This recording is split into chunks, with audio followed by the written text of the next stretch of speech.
For the fiscal fourth quarter, it looks like a miss pretty much across the board. This is the first real time that you're seeing Nike really struggle with competition. Nike currently is on a downward trajectory, both with the sneaker strategy and the commercials. From Nike's perspective, this was an unexpected turn of events. Nike believed they was giving the consumer what they wanted, which was direct access to their products. The CEO, John Donahoe, who was formerly CEO of eBay, made the decision to follow a direct-to-consumer approach, which was meant to focus on Nike online site and ditch retailers like Foot Locker, JD, etc., removing stock from their stores. This worked, of course, in 2020 and 2021 due to no one was allowed out. But when we was, guess what? We chose to go back to the shops and wanted to have a look and feel at what we are potentially purchasing. By doing what Nike wanted and effectively being more greedy, they lost their way with what the customer actually wants. Fast forward to 2024 and Nike released the Nike Air Max DN. The launch of the Air Max DN introduces air technology that's never been seen or felt before. Dynamic Air, a next generation of innovation designed to create a more dynamic heel-to-toe transition, will be featured in a shoe for the first time. Air Max DN marks a new generation of the bold and sleek footwear cushioning that Nike began more than 3 decades ago, arriving with a reimagined platform and setting the stage for future innovation. Right, you may be thinking, I came to see sneakers on the thumbnail. Bear with me, just bear with me. I'll be showing these later on. You will see the new features, quality levels, and comfort and cost. But first, we do have to talk about this silhouette. Is it working? Back to the video. So hearing all of what you just heard, we gathered this was going to change the path of Nike and bring back the really good times. And I'm not saying it was going to be the game changer, but pushing the fact that they are introducing a new air technology, it was the start of where they wanted to go. And let's have a look at some data. Now, unfortunately, I can't get access to the sales data as I am nothing to do with Nike. And even if I ask really nicely and say pretty please, it will probably just be a no from Nike. However, I tried to use Google Trends to get an idea of what people are searching for. What this graph shows is popularity of the Air Max Dynamic over the past year. However, obviously, we know that the sneaker hasn't been out for a year. It released on March 26, 2024. What is interesting is if Nike was launching something new, you can see before the March period, why did they not start building the hype before launch day? You can see in March, when the sneaker released, the popularity peaked and has dropped ever since. What was even more interesting is America wasn't one of the countries which it was searched the most in. It was actually Bulgaria. So what happened? Has Nike messed this up? The fact they have tried to sell us a new model with new technology, but it remarkably looks similar or an evolution of the Pulse. Now, let's have a look at the Pulse search trend. On this occasion, we have data for the whole year as it has been out for quite a while. Okay, let's say just a year. And you can see that there was various points, like in May 2024, you can see it peaked there, and in June, it peaked there. So you can see that the popularity is still there for this trainer. And it seems to be more than the DNs at this moment in time. Maybe because it's a bit more established. All right, let's talk about the new colorway. New colorway of the DNs released last month. This is the Nike Air DN in the light smoke gray, white Persian colorway. Nike has released several other colorways along with this one. The Blueprint, the Hyper Royals, the University Red, and the Blue Void Metallic Silver.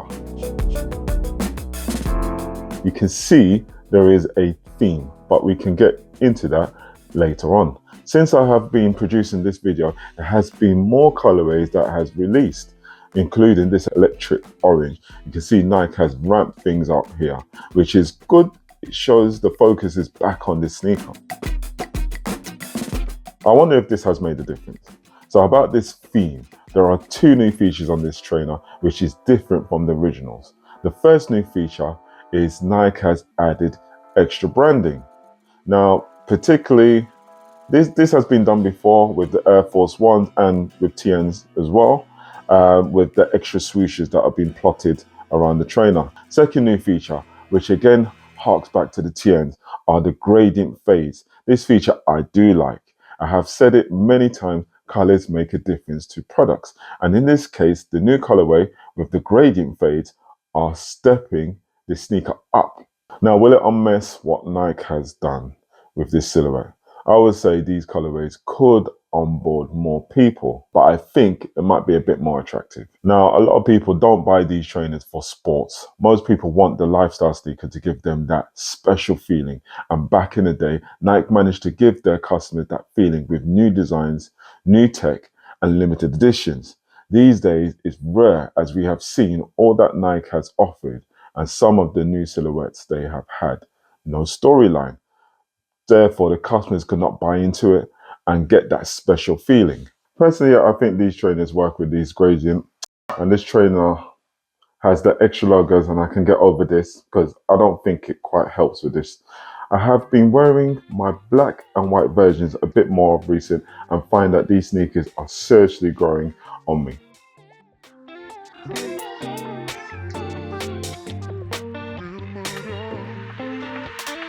I would say I am feeling them more than the Pulses. The price, which is £165, which I would say should be a bit less, like £145-ish, which is the Pulse price. I think that's about right. I think the comfort, I feel that it's sweet, it's quite sweet. The cushioning, the air foam is quite seamless, and even more of an improvement from the Air Max Pulses. Now sizing, now having these on feet, it feels quite comfortable. It feels quite light. It feels the transition between the heel and toe is really good. And it definitely is true to size. I don't think you need to do anything more. So it's not too squashed. It's really nice actually. So really nice and really comfortable. So with the upper is quite light. So the nylon material, quite light, quite airy. So that comfort is really good. Now this sneaker is 100% for the summer. It is not for the winter. Yeah, because of that nylon, there's no water protection. So it definitely has to go away for the winter. I highlighted this as a concern in my last video about the use of nylon and the lack of structure on the upper.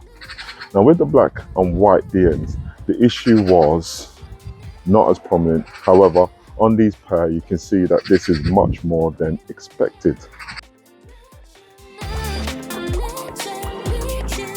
On the left pair, you can see the dreaded deformity. On the front toe box, the material looks like it might have been overstretched, but whatever it is, it shouldn't have got out of the door. Quality control should have caught that and then should have put that away. But on these particular ones, you can see that it's really bad and it's irritating. I don't like it at all, but it's too late to take these back. So the question is, has Nike messed up with this model? In short, yes. And the reason is not what you think. I think the trainer is nice. The silhouette and design does grow on you, and I am feeling them more than when they first launched. The main reason is Nike has not produced enough of the backstory for these trainers, and therefore it hasn't got that people buying. You know, if it had that story, which a lot of people associate with the brand, is enough. But usually the story behind something makes people or compels people to actually part with cash and buy. And I think what Nike is doing is pushing these things out and not putting enough of the backstory, hence why they're not getting the sales that they should be getting. Well, unfortunately, it's likely they will bring another Air Max on, the Air Max Day. But personally, I think they should further develop this sneaker, improve more colors, because I'm liking what they're doing with the colors. The Hyper Royal, that was something that I was looking at, so take a look at that. But you know, they're doing something different, and I think it works with this trainer. Anyway, hit the like button if you like this video, and subscribe and click the notification for when more videos like this is uploaded. And if you want to see a more detailed review of the DNs, then click on this video right here.